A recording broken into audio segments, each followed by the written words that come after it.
welcome back to my YouTube channel. Today we will learn about how to construct Bohn's projection on the basis of mathematical projection. So let's begin. यहाँ पे मैंने एक question लिया है Bohn's projection का. Draw graticules at 10 degree intervals on the scale RF given है using Bohn's projection for an area extending between 20 degree north to 60 degree north latitudes and 30 degree west to 30 degree east longitudes. Bones projection में mathematical construction में कुछ formulas use करते हैं, तो पहले हम उन फार्मूला के बारे में जान लेते हैं कि वो कौन कौन से फार्मूला हैं. प्रोजेक्शन ड्रॉ करने से पहले मैं आपको एक बात बता दूं, यहाँ पे हम सिंगल स्टैंडर्ड पैरेलल का यूज़ करते हैं. जैसे कि हम कोनिकल टू स्टैंडर्ड पैरेलल में टू स्टैंडर्ड पैरेलल ड्रॉ करे थे, यहाँ पे हम सिर्फ सिंगल स्टैंडर्ड पैरेलल का यूज़ करेंगे. बोन्स प्रोजेक्शन में यूज़ होने वाले फार्मूला, जैसा कि मैंने आपको कोनिकल टू स्टैंडर्ड पैरेलल में भी बताया है कि सबसे पहले हम रेडियस निकालेंगे. रेडियस का फॉर्मूला है r is equals to actual radius of the earth multiply R F. Second, radius of standard parallel. यहाँ पे हम केवल सिंगल स्टैंडर्ड पैरेलल का यूज़ करते हैं, इसलिए इसका फॉर्मूला है r multiply cot theta. Third one is distance between latitudes on central meridian.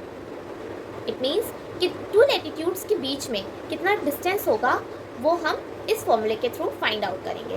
Formula है 2 pi R multiply I divide by 360. Fourth one is distance between longitudes on latitudes. जो हमारी longitudes हैं उनके बीच में कितना डिस्टेंस रहेगा वो हम इस फॉर्मूले के थ्रू फाइंड आउट करेंगे. फॉर्मूला है 2 pi R multiply cos theta multiply I divide by 360. Question मैंने पढ़ ही दिया है, अब हम इसे सॉल्व करते हैं. फर्स्ट ऑफ ऑल हम इसमें स्टेप 1 यूज़ करेंगे. Radius of the generating globe r is equals to actual radius of the earth multiply R F equal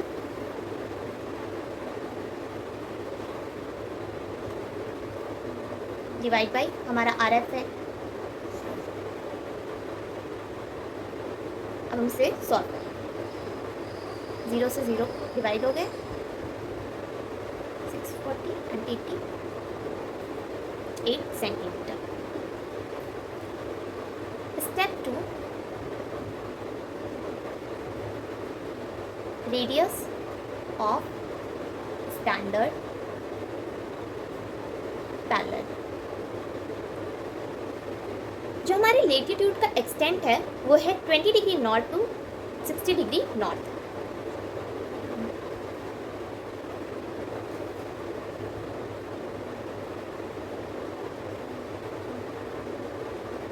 मैंने आपको कोनिकल टू स्टैंडर्ड पैरेलल में टू स्टैंडर्ड पैरेलल कैसे find out करते हैं ये बताया था. यहाँ पे क्योंकि सिंगल स्टैंडर्ड पैरेलल है, हम पूरे एक्सटेंट को देखेंगे और यहाँ पे सेंटर हमारे 40 डिग्री नॉर्थ है, तो हमारा standard parallel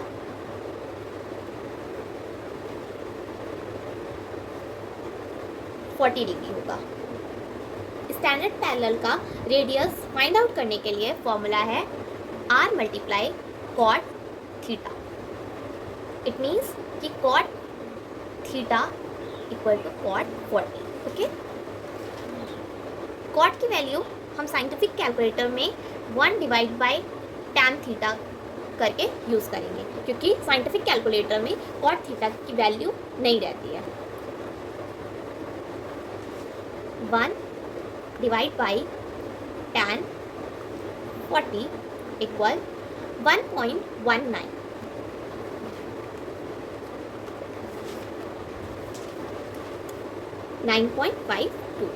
Next step, distance between latitudes on central meridian. इसको फाइंड आउट करने के लिए हमारा फॉर्मूला है 2 pi R multiply I divide by 360 multiply 3.14 multiply radius हमारा था 8 एंड इंटरवल हमारे क्वेश्चन में गिवन था 10 डिग्री, डिवाइड बाई 360।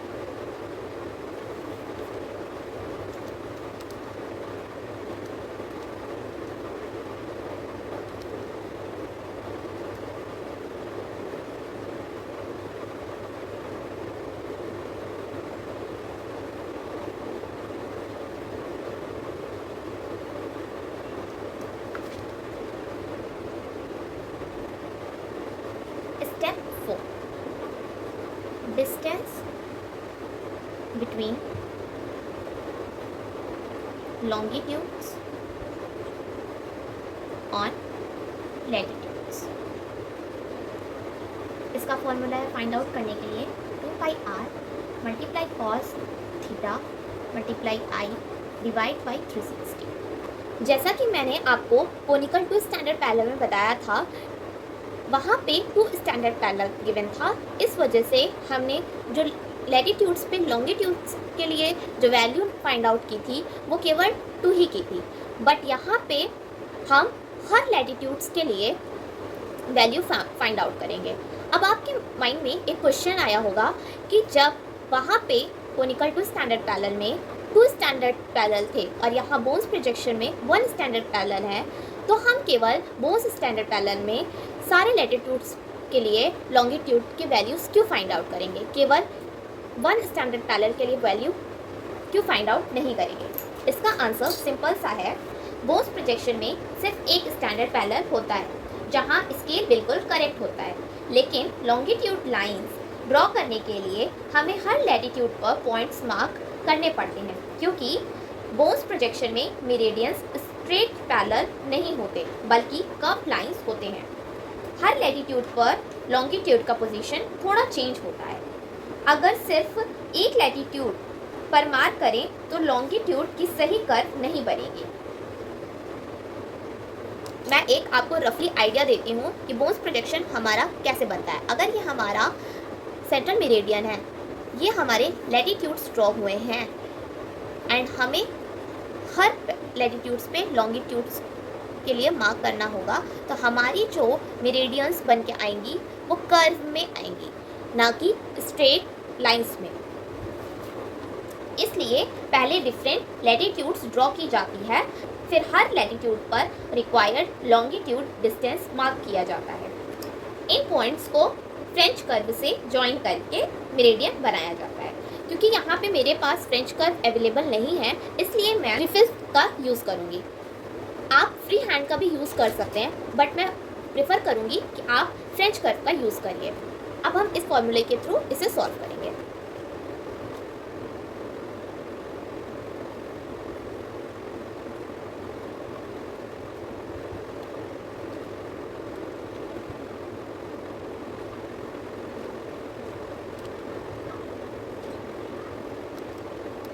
अब हमने मैथमेटिकल कंस्ट्रक्शन बोन्स प्रोजेक्शन का देख लिया है। मैथमेटिकल कंस्ट्रक्शन के बेसिस पे जो हमने सोल्यूशन फाइंड आउट किए हैं, उसके बेसिस पे हम कैसे अपना बोन्स प्रोजेक्शन ड्रॉ करेंगे हम वो सीखेंगे। First of all draw a straight line. हम इसे पोल अज्यूम कर लेते हैं। अब हमारा जो भी वर्क होगा हम इस पोल से ही करेंगे, ठीक है।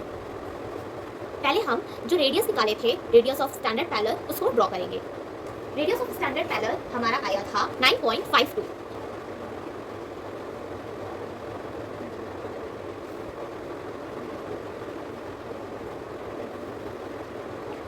ये हमारा स्टैंडर्ड पैरेलल ड्रॉ हो गया। ये 40 डिग्री नॉर्थ शो कर रहा है। अब ऐसे ही जो हमने लैटिट्यूड के डिस्टेंस की वैल्यू फाइंड आउट की थी उसे ड्रॉ करते हैं। जैसा कि मैंने आपको कोनिकल टू स्टैंडर्ड पैरेलल में लैटिट्यूड्स का डिस्टेंस कैसे ड्रॉ करते हैं बताया था, उसी के अकॉर्डिंग मैंने यहाँ पोल से लैटिट्यूड्स ड्रॉ कर लिए हैं। अब यहाँ पे 20 डिग्री नॉर्थ पे लॉन्गिट्यूड के जो डिस्टेंस आए हैं उन्हें हम ड्रॉ करेंगे। 10 degree west, 20 degree west, 30 degree west, 10 degree east, 20 degree east, 30 degree east. Second है हमारा 1.21।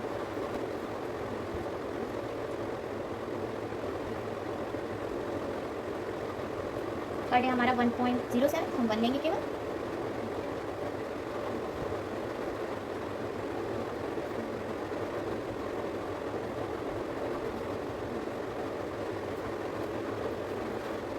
फोर्थ है हमारा 0.89।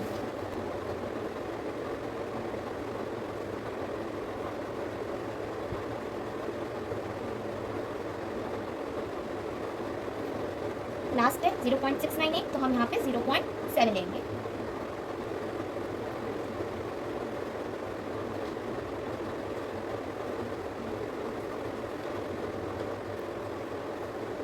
अब हम रिफिल के थ्रू इन सारे पॉइंट्स को ज्वाइन कर लेंगे।